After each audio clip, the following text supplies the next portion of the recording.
Voilà, bon week-end chez vous, à la maison, partout là où vous suivez CML13 Télévision, votre chaîne de référence et de professionnalisme. Mesdames et messieurs, l'opportunité encore de parler de la République démocratique du Congo, notre pays, nous est quand même donné par Dieu.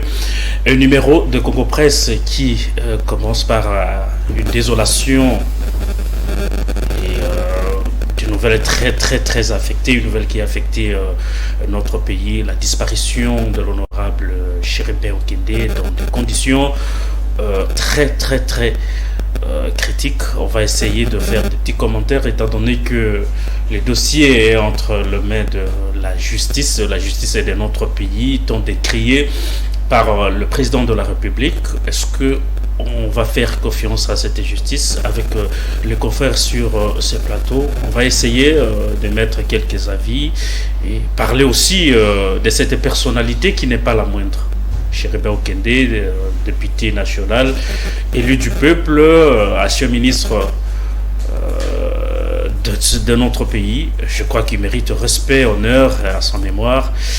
Avec les confrères sur ce plateau, on va faire en sorte qu'on n'entre pas dans le détail qui peut compromettre les enquêtes. Mais du moins, on va donner des avis par rapport à cette question. Et ensuite, on va voir la question des élections. La CENI vient d'ajouter 7 jours pour le dépôt des candidatures au niveau national. On va parler, est-ce qu'il y aura élection?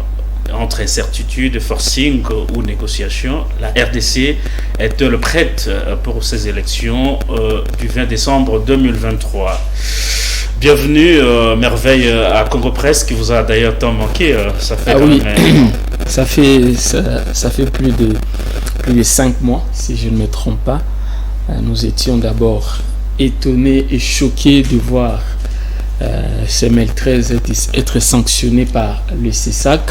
Nous n'étions pas d'accord avec cette décision sévère parce que beaucoup de médias aujourd'hui font pire que CML13, mais nous n'avons jamais vu le CESAC sanctionner ces différents médias. Donc pour nous c'était injuste. Ça rentre dans les cadres de la politique de ce régime, le régime de Tshisekedi, de brimer les médias qui dénoncent le mal. Mais en même temps, en tant que Congolais, je suis consterné, je suis déçu. Vous avez parlé de la disparition, mais moi je ne parlais pas. Il faut arranger de l'assassinat. De l'assassinat. Il faut parler de l'assassinat. Oui, de l'assassinat. Il a été assassiné dans des conditions. Il faut trouver des mots justes pour exprimer ce qui est arrivé. Très difficile. En tout cas, la communauté tant nationale qu'internationale est choquée de voir un opposant de son rang être abattu comme un chien. Ça pouvait venir de tout le monde, pas de ce régime, pas du régime Tshisekedi, parce que le président Tshisekedi, quand il était encore dans l'opposition, il a en tout cas combattu le mal. Il a en tout cas critiqué Joseph Kabila à l'époque sous son mandat. On a assassiné Tchébéa et les autres. Mais on a comme l'impression que dans ce régime, de Kabila comme un monstre. On a comme l'impression que dans ce régime, les mêmes choses se répètent. Et c'est dans le mandat du président Tshisekedi. Mais quand même aujourd'hui, il est difficile quand même d'affirmer que c'est le régime qui aurait assassiné l'honorable Chéribert. Écoutez, moi je ne suis pas encore à ce stade-là, mais il faut savoir que quand on est président de la République, et qu'il y a des cas d'insécurité ou d'assassinat, toutes ces morts sont sur la tête du président de la République parce que c'est lui le commandant suprême. N'est-ce pas une sorte de jurisprudence parce qu'on parlait de mort de Kabila à l'époque et c'est Kabila qui a tué, quand bien même... Non mais et surtout que lui il faisait partie de ceux qui le disaient haut et fort. Les écrits aujourd'hui sont là, les archives sont là, ces tweets, ces vidéos où il le disait haut et fort. Donc personnellement je suis déçu. Je crois que nous entrerons en profondeur. En tout cas aujourd'hui on a vu comment le régime Tshisekedi est en difficulté. En difficulté parce que je crois que ce régime ne s'attendait pas à ce que Chéribin Okende soit mort. Parce que moi, la disparition de Chéribin Okende, je l'attribue d'abord à ce régime, mais surtout aux fous du roi. Moi, je les appelle des fous du roi. Des gens parfois qui exécutent, ou des gens qui se permettent de faire des choses sur le dos ou pour le compte de quelqu'un sans être envoyé. Un peu l'excès des ailes. L'excès des ailes, écoute, ça existe partout. Et ce sont ces gens-là, pour la plupart des cas, qui créent des problèmes aux leaders politiques. Et aujourd'hui, vous allez voir qu'au niveau de la communauté internationale, les diplomates, les présidents, en tout cas des pays frères, n'appellent pas Francis ou Merveille ou mon confrère qui est sur ce plateau, ils appellent Tshisekedi pour demander qu'est-ce qui se passe chez toi à quelques mois des Jeux de la francophonie. Surtout. Les Jeux de la francophonie, il y a de l'insécurité à Kinshasa particulièrement, où on enlève les gens meurent comme ça, et des politiciens du rang de Chéribin Okende sont assassinés, et le pire, c'est qu'il est enlevé à l'enceinte de la Cour constitutionnelle. Nous allons en parler. On va y revenir. Merci. Alors Danzeng, bonsoir, ça va? Ça va, ça va, tout va bien. Tout va bien. Ouais, ça va. Chéribin Okende, enlevé, invité à la Cour constitutionnelle d'après les informations qui circulent jusque-là, enlevé dans l'enceinte de la Cour et puis assassiné. Je commencerai par présenter mes vives compassions à la famille de l'illustre disparu, la famille de M. Chéribin Okende, ses enfants, sa femme. Je pense que c'est une épreuve très très dure. J'ai déjà perdu un parent, je sais ce que ça fait, perdre un être cher, c'est pas une chose facile. Je pense que pour l'instant, ce qu'il faut faire, c'est d'abord accompagner cette famille, que la famille puisse traverser cette période très très difficile, une des périodes difficiles de leur vie, à la traverser de façon, on dira pas la moins douloureuse possible, mais il faut essayer de les aider à travers cette période. Qu'on mette un peu de côté les querelles politiciennes pour prendre soin de la famille. Et puis comme c'était un député national, je pense que député national en fonction, je pense que l'État peut prendre des mesures importantes pour assurer l'avenir des enfants, la survie de la femme et puis de la veuve et du reste. Alors, dans les faits, je pense que l'affaire est en phase d'instruction au niveau de la justice. Il y a une enquête qui est ouverte. Je salue cette initiative du gouvernement de lancer une enquête pluridisciplinaire. Vous avez l'ANER, la DGM, la police et l'armée qui sont associés. Et le gouvernement a également cette mission, cette volonté d'associer la justice belge, les enquêteurs belges et sud-africains qui vont aussi être ici. Tout à fait. À part ça, ce qu'il a été enlevé au sein de la cour, je ne sais pas le dire parce que quand vous suivez l'enquête, l'interview que son garde du corps a eu avec Peter Tiani, son garde du corps dit que le député national Chéribin Okende n'avait pas accédé dans les installations de la Cour constitutionnelle. C'est lui qui l'a envoyé pour déposer son courrier demandant le report de l'invitation du jeudi au vendredi. Par les juges. Voilà, du jeudi au vendredi. Donc c'était, selon les comment dire, je m'en tiens aux propos de son garde du corps, il n'avait pas accédé aux enceintes. C'était aux abords de la Cour constitutionnelle où, quand il est revenu, il ne l'a pas trouvé. C'est pas au parking comme mais justement, on laisse attendre. Au parking, oui, mais c'est à l'intérieur dans l'enceinte, comme on le dit. Quand vous parlez des alentours de la cour, pendant que je parle qu'il a été dans l'enceinte. Je parle de l'enceinte, c'est-à-dire dans l'immeuble. Oui. Il n'a pas été dans l'immeuble, il a été à l'extérieur. C'est de ça que je parle. Ah, ok. Voilà, il n'a pas accédé aux installations, mais il a été. Mais à ce stade où on est, je pense que dire que je ne vais pas partager votre point de vue pour dire que c'est un crime du régime. Je ne vais pas le dire. Pourquoi? Parce que rien pour l'instant ne l'atteste. Rien pour l'instant ne l'atteste. il faudra attendre le moment opportun, il faudra attendre que la justice toutes les preuves, que les enquêtes aboutissent. Il peut s'agir aussi d'un crime. Nous sommes dans une ville où l'insécurité. L'insécurité est grandissante. On vit dans une insécurité permanente. On a des gens qu'on enlève, on a des gens qui sont tués. Je dis ça pourquoi? Parce que tuer Chérubin Okende, qu'est-ce que ce régime perdrait? Je ne sais pas. On accuse même les gens d'Ensemble. Je ne pense pas que c'est Ensemble qui a tué, qui pouvait tuer M. Chérubin Okende. Parce que pourquoi on le tuerait? À mon avis, je ne pense pas. Je ne vois pas d'éléments probants. Si on pouvait tuer quelqu'un, peut-être, je dirais une personne qui a un poids politique assez important pour le tuer. Mais quelle est la menace? Quelle est la menace qu'il représentait? Pour rester dans l'union sacrée, il a fait fi, il a affirmé sa loyauté à Katumbi. Je peux me tromper, mais je pense que il peut s'agir d'un dommage collatéral. Dans le sens où on l'a enlevé. Je veux dire qu'il était important comme acteur politique.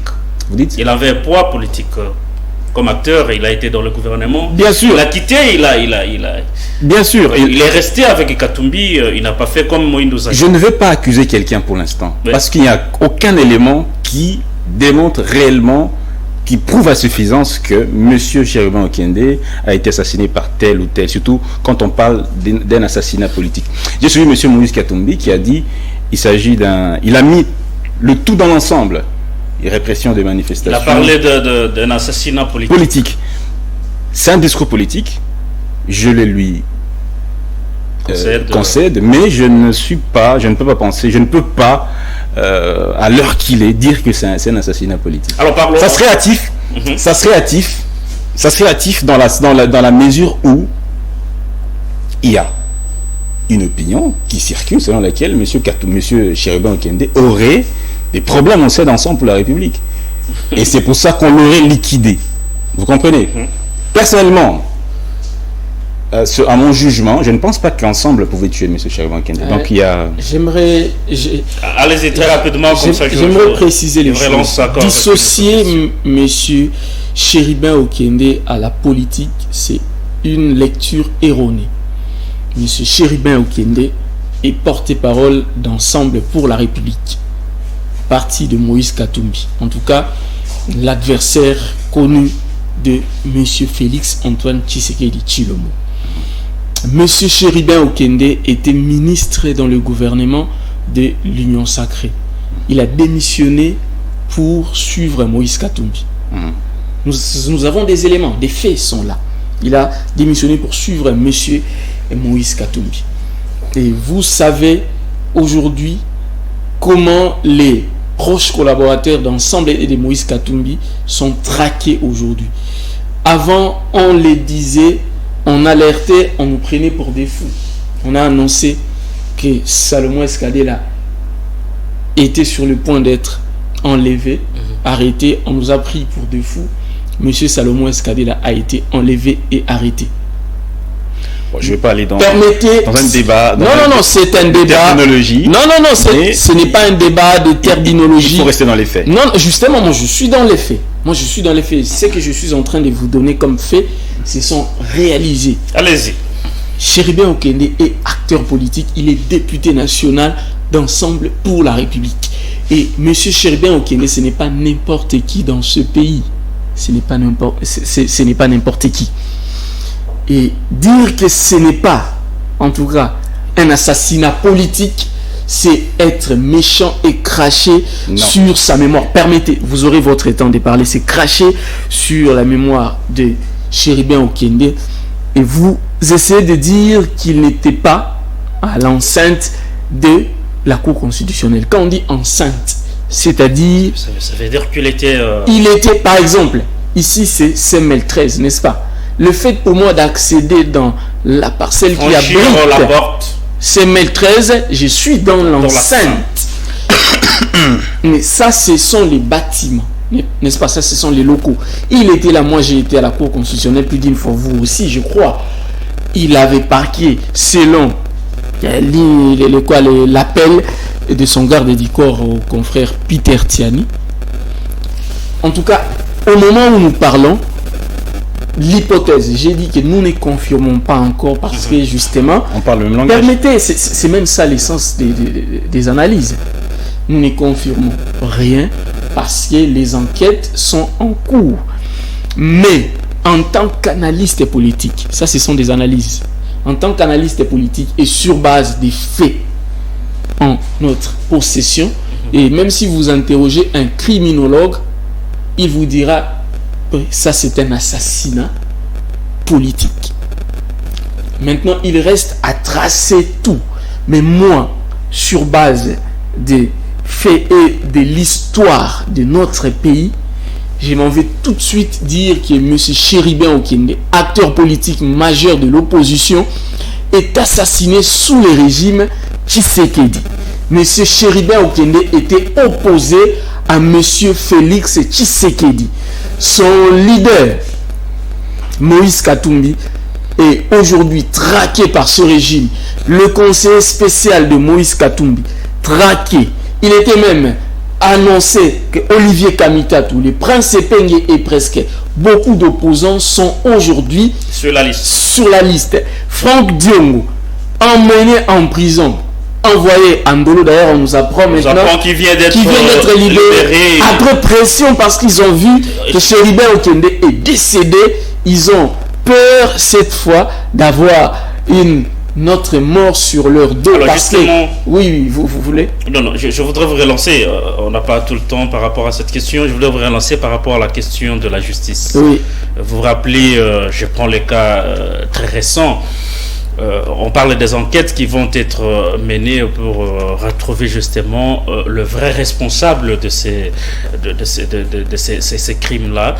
Est-ce que on peut faire confiance cette fois-là à la justice? Parce que vous vous rappelez du juge Yanni, et qui a été lui aussi, qui a connu presque les mêmes circonstances. Et les enquêtes, on en a déjà beaucoup enregistré dans ces pays, mais on n'a toujours pas connu de vrais résultats. Est-ce que on peut continuer à faire confiance? Moi, personnellement, je ne fais pas confiance en notre justice à nous, ici en RDC. C'est même pour ça que je suis d'avis qui est la justice internationale, n'est-ce pas? Les enquêtes, soit qu'on associe en fait les enquêteurs internationaux, parce que personnellement je n'ai pas confiance en cette justice. Déjà, si vous m'écoutez parler, moi, sur base des faits que j'ai en ma possession, je pointe du doigt ce régime. Et vous voulez que ce même régime puisse mener des enquêtes, arriver à déterminer les responsables. Je n'ai pas confiance en cette justice. Et même quand on écoute le ministre de la Communication et médias porte-parole du gouvernement, Patrick Mouyaya, parler, on sent de la légèreté. Il dit ceci. Il dit que voilà, maintenant qu'il y a assassinat de Chéribin Okende, la police va entrer dans la danse. Mais alors qu'on a annoncé son enlèvement depuis, on avait annoncé depuis 15 heures. C'est-à-dire que la police n'était pas encore entrée dans la danse. Je ne sais pas si j'ai traduit fidèlement ce qu'il a dit, mais en tout cas, c'est l'idée de Patrick Mouyaya. C'est très grave. Je me demande, est-ce qu'avant de prendre la parole, Patrick Mouyaya consulte ses conseillers? Est-ce qu'il a des bons conseillers en communication? Je ne pense pas. Vous savez, nous traversons une période très délicate où le chef de l'État, en tout cas, où ses collaborateurs mettent le chef de l'État en difficulté grave. Avec ce qui vient de se passer, le cas de Chéribin Okende, en tout cas, ça vient de diminuer les chances du président de la République d'être réélu. En deuxième mandat. D'être réélu. Si le chef de l'État avait 20% de chances d'être réélu avec ce qui s'est passé, il n'a plus que 4% de chances d'être réélu. Parce que lui, il a en tout cas pointé du doigt Joseph Kabila, que Chebea, Kapangala, Rossi Mukendi et autres étaient des morts de Joseph Kabila. Et aujourd'hui, Chéribin Okende, c'est un mort de Félix Tshisekedi, parce qu'il est mort sous le régime Tshisekedi. Parce que quand on est président de la République, on est censé être le plus informé, être informé avant tout le monde. Vous allez me dire que voilà, monsieur Chéribin Okende n'était pas invité à la Cour constitutionnelle, et un document qui l'atteste, d'ailleurs la Cour constitutionnelle l'atteste, s'il était confirmé, c'est-à-dire que cette justice reprochait quelque chose à M. Chéribin Okende, n'est-ce pas? Et est-ce que c'est à la Cour constitutionnelle qu'un ancien membre du gouvernement ou un membre du gouvernement doit aller déclarer ses avoirs? Je sache. On nous parle qu'il fallait qu'il complète quelque chose. Il doit compléter, que je sache, c'est au niveau du greffier.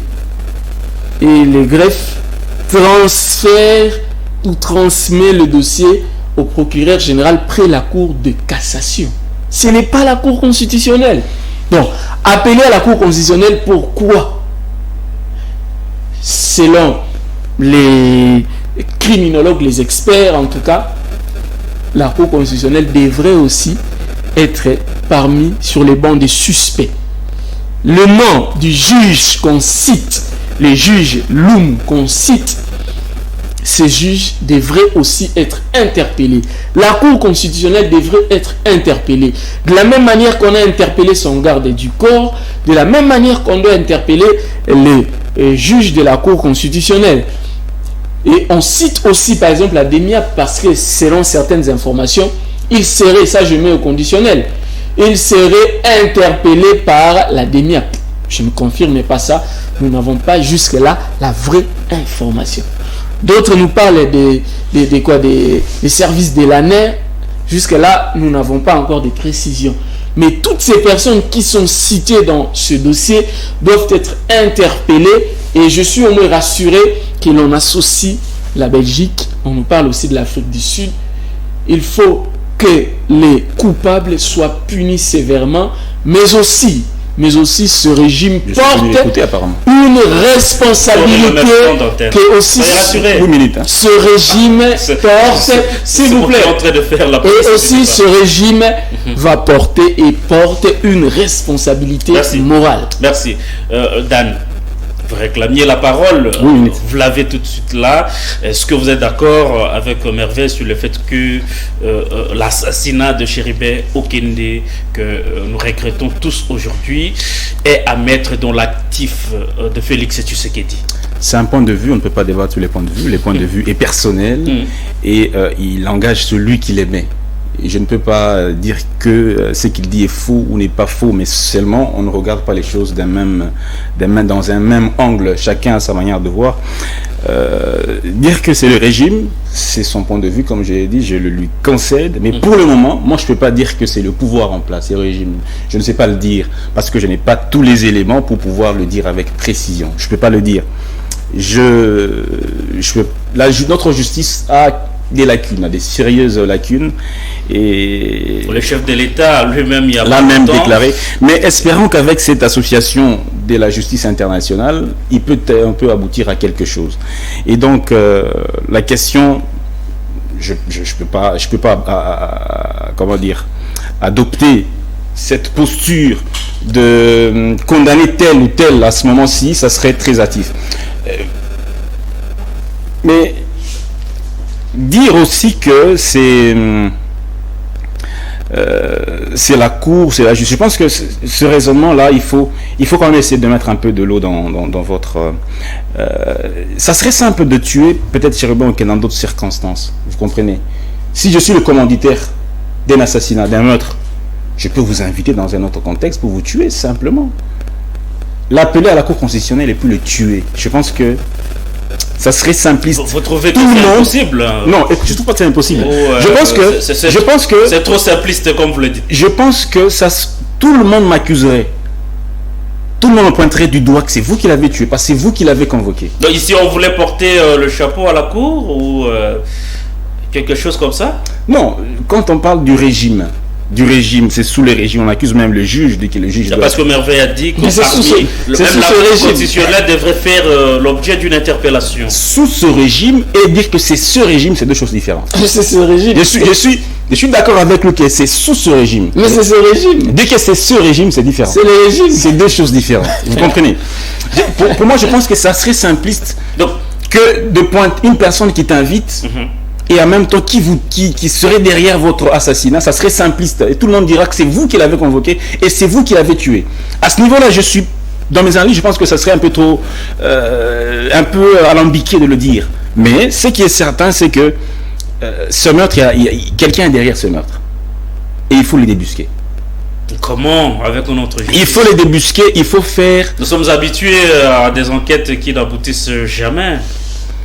Malheureusement, comme je l'ai dit tantôt, j'espère que la justice internationale, qui sera associée à cette enquête, pourra aussi apporter de l'eau au moulin et que la situation pourra se décanter. Mais au-delà de cela, il faut voir la personne de Cherubin Okende, les aspirations de Cherubin Okende. C'est que le combat que menait Cherubin Okende, le meurtre de Cherubin Okende, moi je le place dans le contexte des gens qui auraient cet élan de démocratisation, de démocratie, de liberté. Cherubin Okende s'est battu pour l'avènement de ce régime. Pour l'avènement pas de ce régime, pour l'avènement de la démocratie, pour l'avènement pour l'alternance au pouvoir. Vous comprenez? Tu vois, Cherubin Okende, c'est mettre fin à tous ces jeunes qui aspirent à l'excellence. Donc, c'est un crime odieux qu'il faut condamner. Mais je m'en vais aussi condamner ce débat que je vois sur les réseaux sociaux, où je vois Peter Tiani et Patrick Richard Pinda se tirer à boulet rouge, ils doivent être convoqués. Non. À ce moment précis, l'affaire est en phase d'instruction, qu'on laisse la justice se charger de cela. Dire que c'est Peter Tiani, c'est Élisée Odia, c'est elle, non, c'est réactif. On parle de journalistes qui ont alerté à 15h, alors que c'est faux et archi faux. C'est pourquoi je dis, c'est faux. C'est pourquoi a été réceptionné à la Cour constitutionnelle à 16h. Je ne vais pas aller dans les détails. Voilà. Je ne vais pas aller dans les détails, mais je dis simplement que ça serait hâtif, ça serait précipité d'accuser les uns et les autres. Qu'on laisse la justice, les enquêtes se poursuivre et que cela puisse déboucher. Mais la question fondamentale dans cette affaire, c'est laquelle? À qui profite réellement le crime?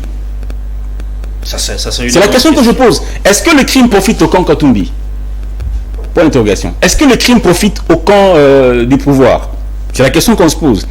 Quelle était la valeur de Cherubin Okende sur la scène politique? Mais c'est qu'il faut Quelle était la menace? Que ces crimes doivent nécessairement profiter à quelqu'un. Il y a des choses que je ne peux pas dire que je ne peux pas dire ici, par exemple, sur ce plateau. Écoutez, s'il faut entrer dans ce débat-là, à qui profite? Vous aurez la parole. S'il vous plaît. Prenez le temps qu'il faut. S'il vous plaît. Dan.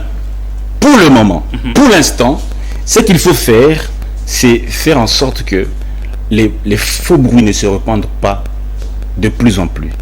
Deuxième chose, je l'ai critiqué d'entrée de jeu. Notre sécurité, notre justice, on critique simplement la justice, mais la sécurité, nous ne sommes pas en sécurité à Kinshasa. Nous sommes en insécurité permanente. Il n'y a qu'à voir ces enlèvements qui se vivent au jour le jour. C'est le moment de remettre en question notre appareil sécuritaire. À ce que je sache, si M. Cherubin Okende était sécurisé, ou si les abords de la cour étaient sécurisés, ce crime n'allait peut-être pas avoir lieu. Vous comprenez? C'est le moment où ces genres de crimes, quand ils se produisent, qu'on doit se poser les vraies questions, les bonnes questions. Mais quand il s'agissait des enlèvements du côté gouvernement, on disait qu'il y a certaines personnes derrière ces enlèvements. Mais certainement. Question de décourager les athlètes qui doivent venir à Kinshasa. Ça, c'est pour les jeux de la francophonie. Je ne suis pas d'accord avec cet argument-là. Ce serait très simpliste de le dire. Mais ce qui est certain, c'est qu'il y a des gens qui sont derrière, ces gens qu'il faut débusquer. Je suis aussi contre le fait que les visages de ces jeunes gens aient été répandus sur les réseaux sociaux. Je suis contre cela. Je pense que la vie humaine, elle est sacrée. La dignité humaine, elle est sacrée. Il fallait la préserver. Une personne pouvait être au stade où on a partagé ces images. Ces personnes pouvaient être innocentes. Imaginez une personne dont on partage la vidéo, les images sous les réseaux sociaux et que la justice disculpe. Mais la société peut les lapider.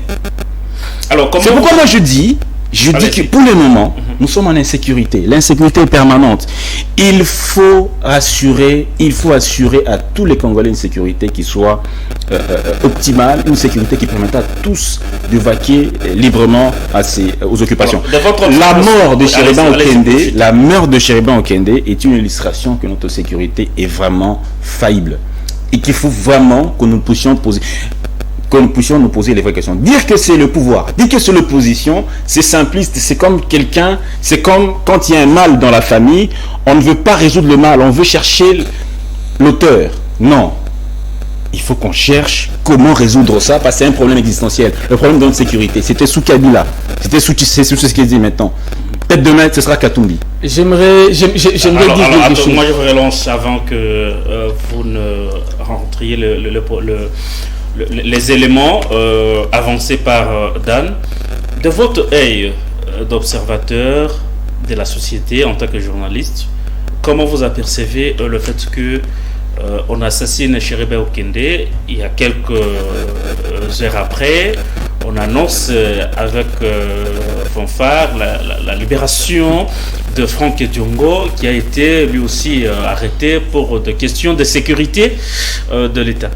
Premièrement, le problème d'insécurité en République démocratique du Congo, plus particulièrement à Kinshasa, démontre l'échec total du régime Félix Tshisekedi. Il va nous dire ici qu'il y avait insécurité sous Joseph Kabila, mais justement lorsque Félix Tshisekedi arrive au pouvoir, il nous promet de mettre fin à cette insécurité. Il nous a promis en tout cas le paradis. Quand il arrive, il suppose avoir la connaissance des problèmes. Et lorsque 4 ans durant, il n'arrive pas à faire mieux, il fait d'ailleurs pire que Joseph Kabila, c'est un échec total. Normalement, si j'étais Félix Tshisekedi, je ne demanderais pas un deuxième mandat. Et donc le pouvoir a déjà démontré ses limites. Le pouvoir a démontré ses limites, le pouvoir a échoué lamentablement. Regardez ce qui se passe aujourd'hui. On ne devrait pas, à quelques mois des élections, parler des morts comme ça, assister à un assassinat d'un acteur politique majeur de l'opposition congolaise. C'est quelque chose à condamner. Ça, c'est un. Et puis de deux, vous parlez de Franck Diongo. Effectivement, moi, à la place de ce régime, je libérerai aussi Franck Diongo. Comment ça? Écoutez, ce régime, en tout cas, les faits ont prouvé que ce régime s'était lancé dans un jeu de brimer les opposants, d'arrêter les opposants pour faire peur, s'aimer la psychose au sein de la société. Alors, avec la mort de Chéribé Okende, on craint qu'un autre opposant meure, parce que si un autre opposant meurt, cette fois-là, ça risque d'être vraiment la goutte d'eau qui va faire déborder. Vous comprenez? Alors, puisque Franck Diongo, déjà, son état de santé est inquiétant, c'est mieux de les libérer. Non, et surtout qu'on n'a rien trouvé. On a été cité par Salomon. Écoutez, si on libère aujourd'hui Franck Diongo, c'est parce qu'on a constaté qu'il n'y a rien contre Franck Diongo. De la même manière qu'il n'y a rien contre Franck Diongo, de la même manière qu'il n'y a rien contre Salomon Escadera. Et donc on peut espérer que demain Salomon aussi soit libéré. Ne soyez pas surpris qu'on libère Salomon Escadera, et on va les libérer parce que la situation devient très compliquée. Et c'est là que moi j'exige, en tant que Congolais, j'en ai le droit en tant que Congolais, vous en avez le droit, la libération de Salomon Escadela, la libération de Jean-Marc Kabung, la libération de Barnabé, la libération de tous les prisonniers politiques. Parce qu'il a été prouvé noir sur blanc qu'avec ce régime, lorsque vos opinions vont à l'encontre de ce régime, on doit trouver un moyen de vous faire taire. Et pour la plupart des cas, c'est la prison. En prison, vous ne serez plus en mesure d'utiliser les médias sociaux. Est-ce que tous les opposants sont en prison? S'il vous plaît, c'est mon temps d'antenne. En prison, vous ne serez pas en mesure d'utiliser les médias sociaux. En prison, vous ne serez pas en mesure de passer à la télévision. Mike Mukeba aujourd'hui est en prison. Les émissions de Mike Mukeba sur Perfect Télévision, sur CML 13, sur d'autres médias nous manquent. Ah oui. Ça nous manque, alors que Mike Mukeba d'ailleurs, on savait qu'au moins chaque week-end ou après 2 jours, on avait un communicateur valable qui en fait dénonçait le mal, parce que dans ce régime, il y a beaucoup de mal. Et donc vous estimez que le régime Tshisekedi est sous pression pour le moment? Le régime de Tshisekedi est sous pression. Moi, ça ne m'étonne pas que Franck Diongo soit libéré. J'ai dit que moi, à la place de ce régime, je libérerai Franck Diongo, je libérerai Salomon Escadela, je libérerai Jean-Marc Kabound, je libérerai Mike Moukebaye, je libérerai Barnabé. Parce que en fait, nous voulons la paix. Et l'unique façon d'avoir la paix, c'est justement d'essayer de mettre un peu de l'eau dans nos vins, nous tous. C'est même pour ça que dans la justice, on parle même de la notion de l'opportunité. Moi, j'ai eu à diriger le tribunal des pairs, des journalistes, et même lorsque... Vous avez fui? J'ai fui, j'ai démissionné parce que j'ai mes raisons à cause justement du même attitude de ce régime.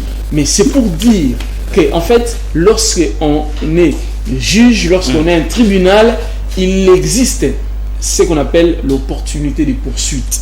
Il y a des personnes, en tout cas, qui violent la loi, mais lorsqu'on examine l'opportunité de poursuite, on peut d'abord obtempérer. Et maintenant, là, le moment n'est pas propice pour se lancer dans un jeu d'interpellation, arrestation. Tel a voulu comploter contre la République. Ça va nous mener à rien. Matata Pogno fait ceci. Et Matata Pogno doit se présenter devant la Cour constitutionnelle. C'est improductif. Dan, vous êtes aussi d'avis avec un merveille lorsqu'il dit que le régime est sous pression et apparemment la peur a finalement changé des camps. Il faut dissocier les institutions. Parce qu'on a libéré Franck Diongo. Écoutez, a été détenu. Je suis un légaliste et je ne lis pas la justice à la politique. Je ne lis pas. Quand la justice libère Franck Diongo, eh bien, à mon avis, je me limite au fait. Je vois que c'est la justice. Par quelle magie il lie la politique à la justice? Par quelle magie? Je ne le sais pas. Je me limite au fait. On a été arrêté pour des faits totalement politiques. Ben, lui, il veut dissocier, s'il vous plaît, dans le contexte congolais. Non, mais attendez, les gens qui vous lisent, qui vous suivent maintenant, c'est manque de vous, cher ami. Non. Vous êtes un juriste. S'il vous plaît. Vous êtes un avocat. Je ne suis pas un avocat. Vous êtes sous serment. Vous voyez? Allez-y. Quand il parle, vous êtes sous serment. Laissez Dan. Les gens qui vous suivent maintenant se moquent de vous. Ce sont les gens qui se moquent peut-être de moi. Ce sont des gens qui ne comprennent peut-être pas comment fonctionne un État de façon... Vous voulez parler d'un État de droit ici au Congo? Non, je ne parle pas d'un État de droit. Comment fonctionne quoi? Vous voyez, il me dérange. Il me dérange. Laissez-les avancer. Avancez avec votre... Je ne vais pas lier la libération de Franck Diongo à la politique. Je ne vais pas lier les cas de certains opposants à la justice plutôt. Moi, je me dis, dans un État de droit, la justice est indépendante et la politique est aussi indépendante. Nous sommes tous ici au Congo, nous déplorons le fait que notre justice n'est pas une justice. On ne peut pas utiliser la politique pour atteindre des objectifs judiciaires. Si, on peut le faire. Mais bon, ça reste utiliser la justice pour atteindre des objectifs politiques. Ça reste de le prouver. Il faut le prouver que, ben voilà, dans ce cas précis, la politique est vraiment dans une affaire judiciaire. Mais je ne vais pas dire, moi je ne suis pas un communicant politique. Et je n'ai pas la vocation de le faire maintenant sur ce plateau. Je ne veux pas associer le fait qu'un opposant a été libéré, que ben voilà, le monsieur a été arrêté pour des faits politiques. Non, je ne vais pas le dire. Et je ne vais pas non plus dire qu'il est arrêté parce qu'il n'est pas pour des faits qui ne sont pas politiques. Je ne vais pas le dire. Vous comprenez? Mais simplement, je constate que monsieur Franck Diongo a été libéré. L'idéal, c'est lequel? L'idéal, c'est que la justice puisse fonctionner de façon totalement libre, indépendante et qu'elle se délecte de certains pouvoirs. Nous savons que nos juges sont corruptibles. Nous savons que nos magistrats ne sont pas des magistrats certains ne sont pas professionnels, vous comprenez, dans leur manière de travailler. Vous comprenez? Et donc pour moi ici, sur ce plateau, dire que c'est pour des faits politiques ou non politiques que tel, non, pour moi, je ne peux pas le dire. Je ne peux pas le dire. Mais simplement, je constate qu'il y a des bavures. Il y a des bavures dans la justice. Des bavures aussi en politique. Des bavures aussi politiques qu'il faut condamner avec la plus grande énergie. La condamnation ne suffira pas. Il faut des réformes. À tous les niveaux. Notre justice doit être réformée.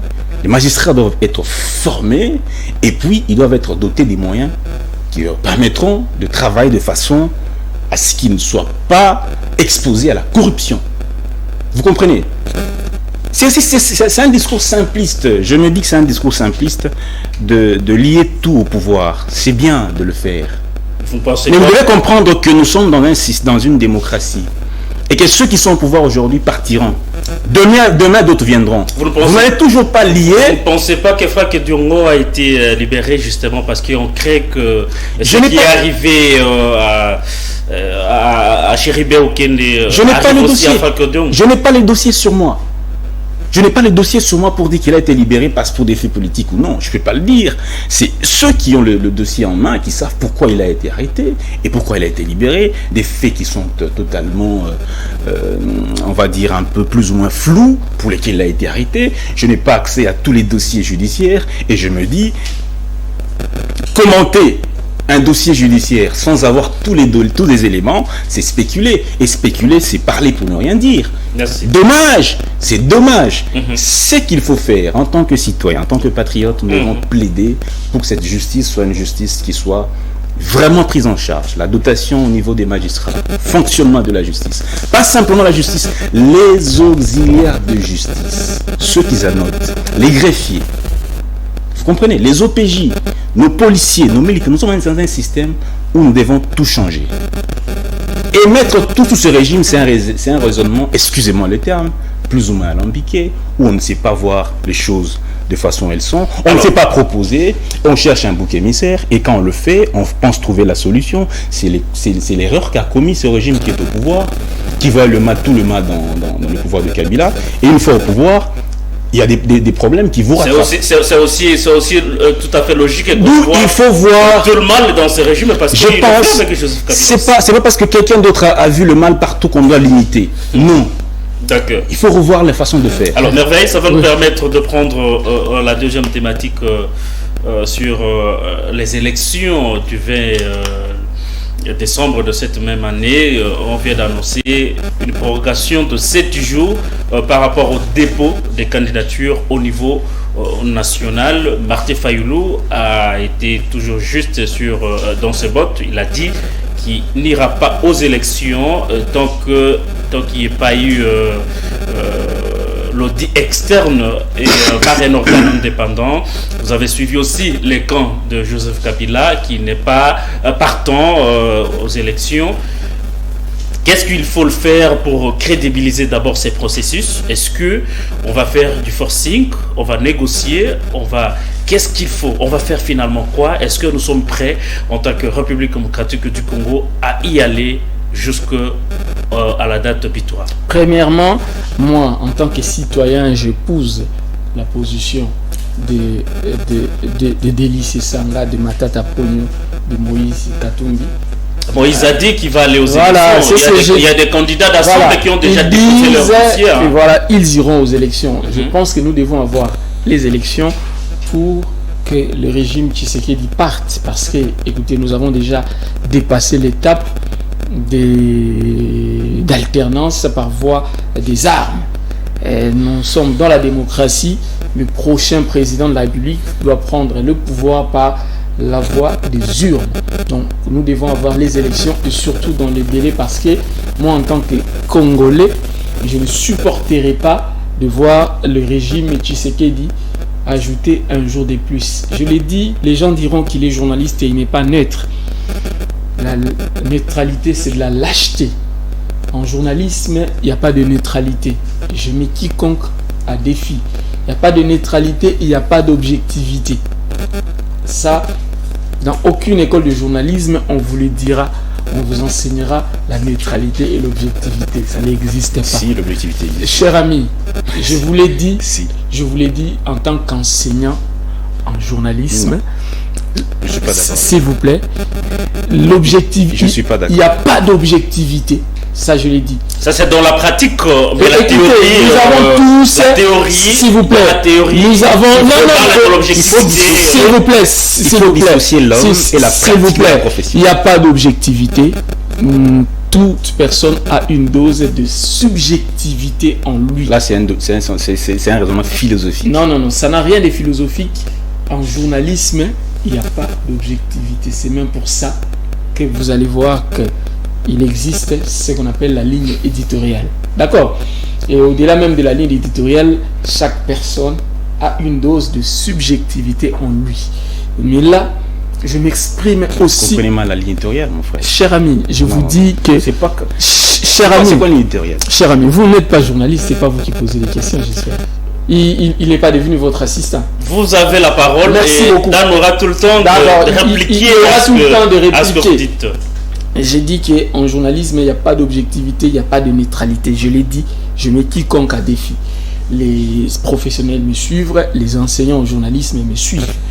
Alors, j'aimerais dire également que par rapport aux élections, nous devons avoir les élections dans les délais constitutionnels.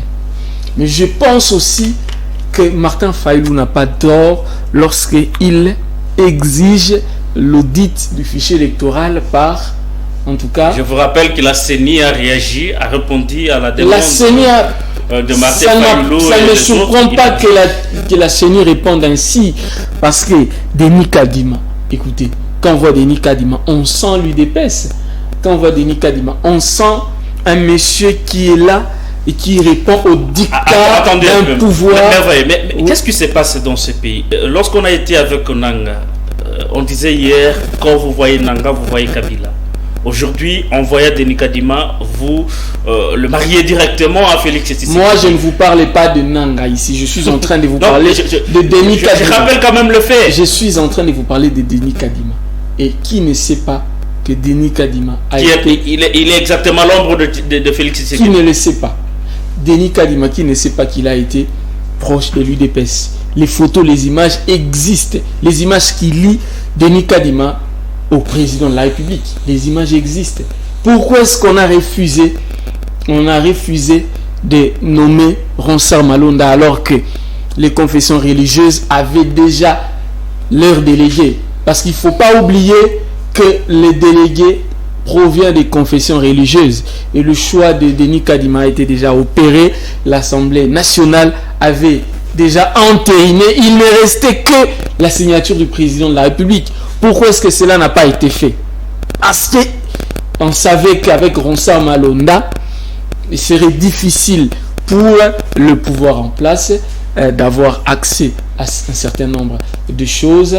Les schémas que Martin Fayulu dénonce, c'est la maîtrise de la CENI et la maîtrise de la Cour constitutionnelle. Le CESAC, on le voit, la Cour constitutionnelle aujourd'hui, c'est presque entre les mains de ce pouvoir. La CENI entre les mains de ce pouvoir. Le CESAC, n'en parlons pas, en train de traquer pratiquement le journaliste qui, en tout cas aujourd'hui, dénonce le mal.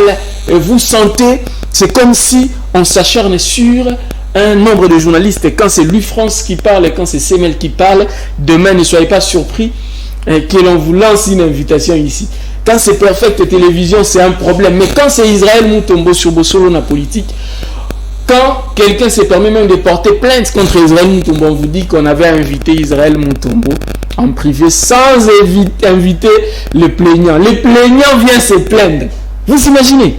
C'est pour dire qu'on met tout en place pour brimer les journalistes et pour empêcher nos amis de l'opposition de s'exprimer, d'accéder au pouvoir par la voie démocratique. Vous avez dit que vous aimeriez qu'on aille aux élections dans la date prévue. Oui. Est-ce qu'on va y aller sans Fayulu, sans Kabila? Et aussi, s'il faut faire une analyse, en tout cas, une analyse claire et nette, je dirais que il est difficile que nous ayons des élections dans les délais constitutionnels, mathématiquement parlant. C'est très difficile. Regardez, avec tout ce que... Est-ce que vous avez votre carte d'électeur là? Si vous la sortez... Non, je suis désolé, je suis allé à la banque hier. On m'a refusé. Oui. On m'a refusé... on m'a refusé quand même de me servir. Je ne sais pas si vous allez nous aider. Parce que pratiquement, il n'y a plus rien ici. Il n'y a plus rien. Il n'y a plus rien. Ni identité, ni numéro national, ni... Donc, il n'y a rien du tout. Rien du tout. La carte, elle est là. Ma carte aussi, c'est la même chose. J'attends que la régie puisse quand même nous aider. Ma carte aussi, c'est la même chose. Vous n'êtes pas les seuls. Regardez ma carte. Vous l'aviez fait, bien quand même de le rappeler. J'étais vraiment indigné. Un responsable qui se présente au guichet et on lui refuse tout parce que sa carte ne valait absolument en rien. Les permis de conduire ne sont plus valables. Merci. Aujourd'hui, il faut avoir un passeport. Est-ce que c'est tout le monde qui a on m'a demandé les moyens moi avec mon passeport. Est-ce que c'est tout le monde qui a les moyens de s'en offrir?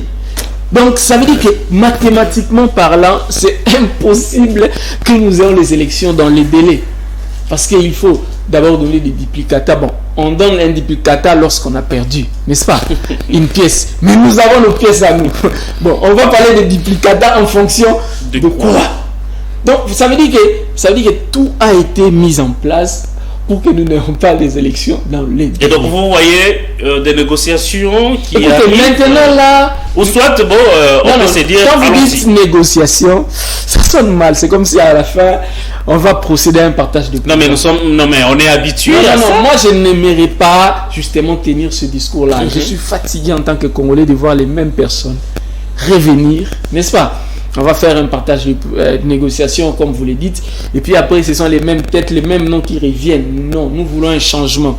Et le changement, c'est voir de nouvelles têtes. Comme en France, on a vu Sarkozy est passé, on a vu un Macron qui est sorti presque de nulle part. Permettez que je termine. Oui, on a vu un Macron sortir de nulle part. Nous avons besoin de ça aussi en RDC. Il faut qu'il y ait ce qu'on appelle un dialogue. Pas des négociations, mais je parle bien d'un dialogue. Mais ça va aboutir en quoi? Ça va aboutir à des bonnes élections. Nous avions vu, Olengakoy est là. S'il vous plaît, faut pas oublier le dialogue. Non, il faut mettre des gens comme de Olengakoy de côté. J'ai dit, un dialogue, c'est en tout cas quelque chose qui peut nous aider à aboutir à des bonnes élections. Parce que nous avons besoin des élections. Et à l'entretemps? À l'entretemps, les acteurs politiques vont décider sur ce qui va se passer. Parce que ça va nous ramener au partage de gâteaux. Non, je dis ceci. Qu'entre-temps, je ne préfère pas vous parler ici des partages de gâteaux. C'est trop simpliste. Nous n'avons pas besoin de ça. Mais je dis tout simplement que les leaders politiques, ceux qui portent les mandats de la population, vont décider sur les entre-temps là, comme vous le dites. Parce que ce qui est sûr est qu'il mieux vaut avoir de bonnes élections qu'avoir des élections chaotiques et après que les gens ne puissent plus avoir le moyen d'aller même dans un supermarché pour s'acheter un gâteau. Dan, vous savez, est-ce qu'on va aller aux élections en mettant de côté Fayoulou et les camps de Joseph Kabila, l'ancien président? Est-ce que ce processus, je ne dis pas que c'est Fayoulou qui va crédibiliser le processus, mais est-ce que c'est important? Vous trouvez que c'est important d'aller vers de l'avant en les mettant de côté? C'est pas important. L'idéal, c'est que tout le monde prenne part à ces élections. C'est l'idéal. Hein. C'est d'ailleurs tout ce que nous voulons. C'est tout ce que toute la population souhaite. Mais ce que moi, avant de poursuivre à répondre à votre question, j'aimerais quand même revenir sur la question de l'objectivité du journaliste. Ah, vous avez encore des éléments sur ça? Oui, j'aimerais revenir sur ça. Vous savez, l'objectivité, la ligne éditoriale n'exclut pas l'objectivité. L'objectivité, c'est le socle du journalisme. Vous comprenez? On est objectif, mais dans la ligne éditoriale choisie. Vous comprenez? Il faut dissocier les faits. C'est sur base de l'objectivité qu'un journaliste est crédible. Vous comprenez? Aujourd'hui, au Congo, il y a des journalistes qui, un peu, sont très proches de l'opposition. Ils ne sont pas crédibles. Parce qu'ils sont pas crédibles. Et ceux qui sont écoutez, s'il vous plaît. Être proche du pouvoir, tout comme de l'opposition, c'est être incrédible. Un journaliste crédible n'est ni proche ni de l'opposition, ni de la... Ça veut dire que c'est un journaliste qui se limite qu'aux faits. Il ne se limite pas aux faits. Non, il ne se limite pas aux faits. Il défend une cause. Il défend une cause. La cause, c'est l'intérêt général. C'est pour ça qu'on est journaliste. On ne défend pas un individu. C'est ça, c'est le subjectivisme à outrance. Et c'est inacceptable. Vous voulez parler du journaliste avec un bon journaliste privilégie. S'il vous plaît, je suis désolé. Un bon journaliste privilégie l'intérêt général. Quand le pouvoir est dans le tort, il condamne le pouvoir. Quand l'opposition agit mal, il condamne l'opposition. C'est ça le journaliste. C'est la sentinelle du peuple. Mais quand un journaliste défend le pouvoir ardemment, mais non, c'est plus un journaliste. Il faut le trouver un qualificatif. Ou encore l'opposition. Ça ne se fait pas. Quand on est journaliste, on est objectif. Ça veut dire on défend une cause, la cause générale. Le journaliste, l'objectivité n'existe pas. Tu es en train de te perdre pour rien. C'est ça qui ne comprend pas encore. La parole, s'il vous plaît, Merveille. Un journaliste n'a pas de penchant. Il n'a pas de penchant, je vous dis. Le journaliste n'a pas de penchant. Pas du tout. Le journaliste défend la cause générale. Ce n'est pas vrai. Mais je vous dis. Attendez, vrai. Je vous dis, c'est ça le journaliste. Ce n'est pas vrai. Bon, on va évoluer. On va pas s'éterniser. C'est un débat de concept et de terminologie journalistique. Ce n'est pas vrai. Il ne comprend pas. Il ne comprend pas. Je ne sais pas si mon ami est de quelle école, mais non.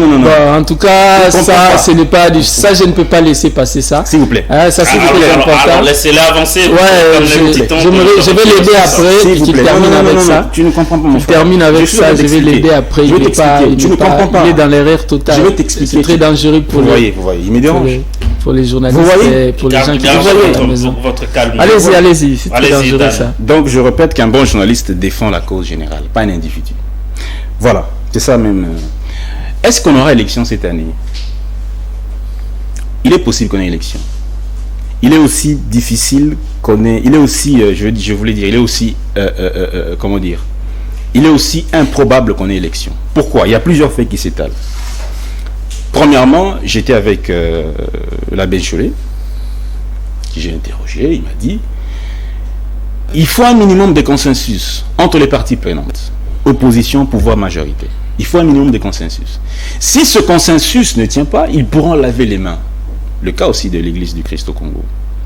Or, nous connaissons le pouvoir qu'a ces deux confessions dans notre pays. Nous le savons. D'un côté, nous avons une opposition qui ne parle pas le même langage. Vous avez Martin Fayoulou et Joseph Kabila qui ne veulent pas aller aux élections dans ce contexte-ci. Et d'autre part, il y a un groupe d'opposants qui veulent aller aux élections. Vous avez Sessanga, Katumbi et Matata. Ils ne sont pas les seuls. Il y a aussi d'autres candidats qui vont se prononcer. Il y a Noël Tchani, il y a Madame Ifoku, certainement qui va se prononcer aussi très bientôt. Il y a d'autres candidats. L'idéal, c'est que tout le monde prenne part à ces élections. Dans ce contexte-ci de méfiance généralisée, je suis aussi de ceux qui pensent qu'il faut mettre un peu de l'eau dans le vin de chacun, des deux côtés, que ce soit dans l'opposition ou même dans ceux qui sont au pouvoir, et même la CENI. La CENI doit accéder à certaines petites demandes pour crédibiliser. Par exemple, moi je ne vois pas de mal à ce que ce fichier soit audité à nouveau. Ça va nous prendre encore du temps. Pas du tout. Il y a déjà le dépôt de candidature qui est en cours. Si on audite le fichier, quelle incidence il y aura? Et qu'on découvre qu'il y a des erreurs, on va revenir. Voilà. Ça va se passer comment? Eh bien voilà, s'il y a des erreurs, on va élaguer ces erreurs, on va continuer. Il n'y aura pas d'incident, ça ne va pas arrêter le processus, ça ne va pas arrêter le dépôt de candidature et les autres étapes qui viennent après. Ça va aucune incidence. Et Fayoul qui dit si la CENI s'entête à ne pas auditer ces fichiers parce que elle sait qu'il y a des erreurs là-dedans et que la CENI s'entêterait à toujours non, mais avec la machine. Cette chanson, nous l'avons entendue en 2000. Vous appelez ça une chanson? C'est une chanson. Nous l'avons entendue en 2018 et elle est encore là. Ça veut dire qu'on n'a pas évolué. D'une part, on n'a pas évolué. Et donc, il faut que tout le monde sache comment nous pouvons nous sortir de là. Il faut un débat de société. C'est un débat de société, un débat national que nous devons essayer d'éviter de façon à ce que ça ne se reproduise plus jamais. Alors, moi j'aimerais votre conclusion.